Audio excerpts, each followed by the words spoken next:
Hi everyone, are you guys also having the issue with your iPhone saying sent from my iPhone while sending a mail? Well, here's how you can fix it. So, first of all, get to the settings, and from your settings, scroll all the way down, tap on apps, and from here, search for mail app.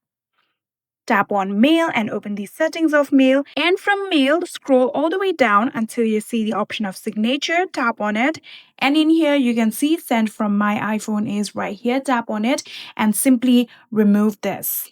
You can simply cross it on your keyboard. And if you want to add down some other text in here, you can also do that by simply tapping on it. But for now, I'm not going to do that and simply leave it empty. And you can now go back, and now there won't be the issue with your iPhone saying send from my iPhone while sending mail. That is it. I hope this video was helpful to you guys. If it was, please do not forget to hit that subscribe button and like our video. Thank you so much for watching. See you in the next.